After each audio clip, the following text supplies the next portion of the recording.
Hello friends, welcome to Keerthi's kitchen. Sweet తినాలనిపిస్తే ఇన్స్టెంట్గా ఒక హాట్ డిష్తో పాటు స్వీట్ డిష్ కూడా ఎలా చేయాలో చూపించేస్తాను. నేను ఇక్కడ బ్రేక్ఫాస్ట్లోకి వైట్ పొంగల్ చేశానండి. అందులోనే కాస్త దీన్ని పక్కన పెట్టుకున్నాను. మీరు ఓన్లీ స్వీట్ పొంగల్ చేయాలనుకుంటే 1:1 రేషియోలో పెసరపప్పు బియ్యాన్ని ఉడికించి సిద్ధం చేసుకోవాలి. ఇక్కడ నేను 1/2 కప్ పెసరపప్పు 1/2 కప్ బియ్యాన్ని మాత్రం ఉడికించి పక్కన పెట్టుకున్నాను. దానికి 1/2 కప్ జాగ్రీని తీసుకొని 1/2 గ్లాస్ ఆఫ్ వాటర్లో ఈ విధంగా కరిగించి పక్కన పెట్టుకోవాలి.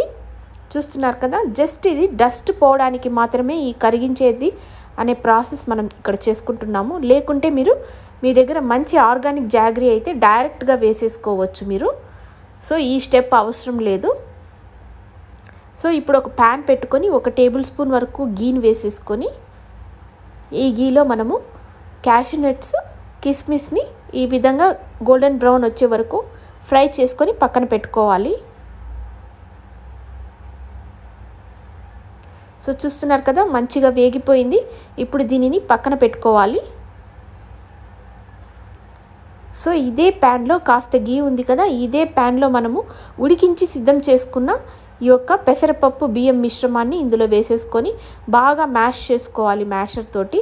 ఇప్పుడు మనం ముందుగా కరిగించి పెట్టుకున్న జాగ్రీ యొక్క మిశ్రమాన్ని కూడా ఇందులో యాడ్ చేసేసుకొని బాగా కలుపుకోవాలి. ఇది దగ్గర పడే వరకు బాగా కలుపుకోవాలి.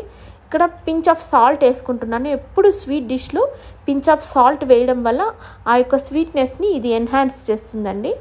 సో బాగా మిక్స్ చేసుకుంటే ఇది దగ్గర పడిపోతుంది. ఇక్కడ ఫ్లేవర్ కోసము నేను ఇలాచీ పౌడర్ను ఒక 1/2 టీ స్పూన్ వరకు వేసుకున్నాను. 1/2 టీ స్పూన్ గీని కూడా వేసేసుకుంటున్నాను టేస్ట్ కోసము. బాగా మిక్స్ చేసుకొని ఇప్పుడు ముందుగా ఉడికించుకున్న క్యాషూ నట్ని ఇందులో మిక్స్ చేసుకుంటే అంతేనండి, టేస్టీ అయిన ఇన్స్టెంట్ బెల్లం పొంగలి రెడీ అయిపోయింది. చాలా బాగుంటుంది ఈవినింగ్ స్నాక్లోకి, లేకుంటే మార్నింగ్ బ్రేక్ఫాస్ట్లోకి కూడా మీరు సర్వ్ చేసుకోవచ్చు. ఈ వీడియో మీకు నచ్చినట్లయితే నా ఛానల్ని సబ్స్క్రైబ్ చేసుకోండి. Thank you for watching.